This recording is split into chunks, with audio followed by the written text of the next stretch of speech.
Ce site évoque la mémoire de celles et ceux qui furent déportés depuis la France jusque dans les camps nazis pendant la Seconde Guerre mondiale. Bienvenue au mémorial des martyrs de la déportation à Paris. Je m'appelle Grégoire, je suis votre guide et nous allons parcourir ensemble ce nouveau chemin de la mémoire.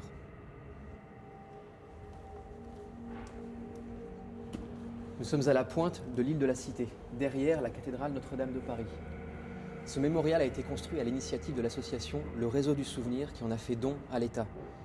Inauguré en 1962 par le général de Gaulle, il est l'œuvre de l'architecte Georges-Henri Pinguçon.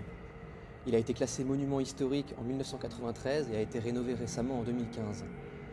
Évoquer le long calvaire d'usure, la volonté d'extermination et d'avilissement, telle était l'intention de l'architecte lorsqu'il a conçu ce mémorial en plein cœur de la capitale.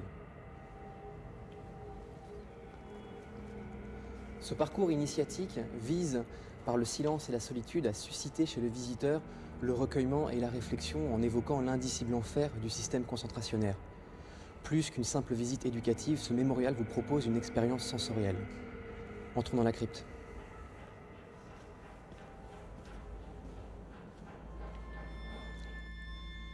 Dans cet espace intemporel où l'œil est privé d'horizon, on ressent une implacable et profonde sensation d'oppression.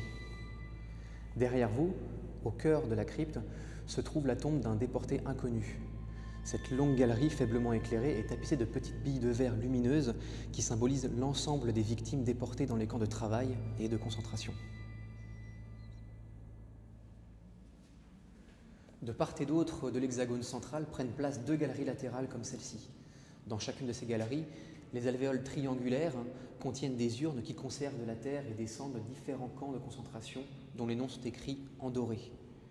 Ici, vous pouvez lire des extraits de textes de Desnos, Aragon, Sartre ou encore Saint-Exupéry. À l'étage, vous pouvez découvrir une salle d'exposition temporaire ainsi qu'une nouvelle exposition permanente consacrée à la déportation. C'est une introduction générale à l'étude de l'ensemble des déportations, de la solution finale et des mécanismes mis en place par les déportés pour refuser la déshumanisation du système concentrationnaire. Sur ce mur, vous pouvez lire le nom de dizaines de grands camps de concentration et camps spéciaux écrits en rouge. Et derrière moi, cette carte de France vous montre le nombre de déportés spécifiques par département.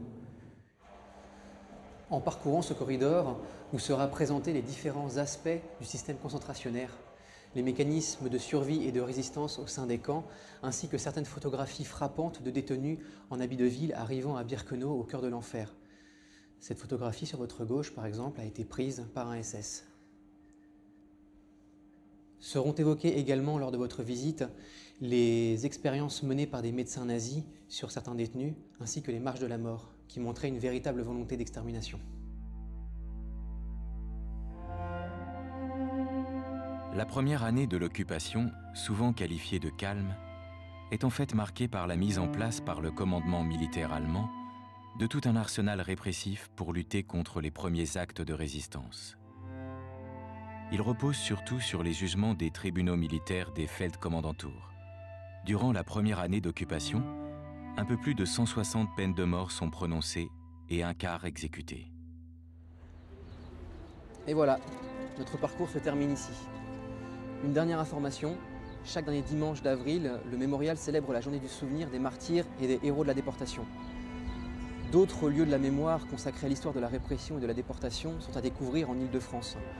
Le mémorial de la France combattante au Mont-Valérien à Suresnes, l'ancienne gare de déportation à Bobigny, le mémorial de l'internement et de la déportation du camp de Royelieu à Compiègne et le mémorial de la Shoah à Paris et à Drancy. À très vite pour parcourir ensemble un autre chemin de la mémoire. Au revoir.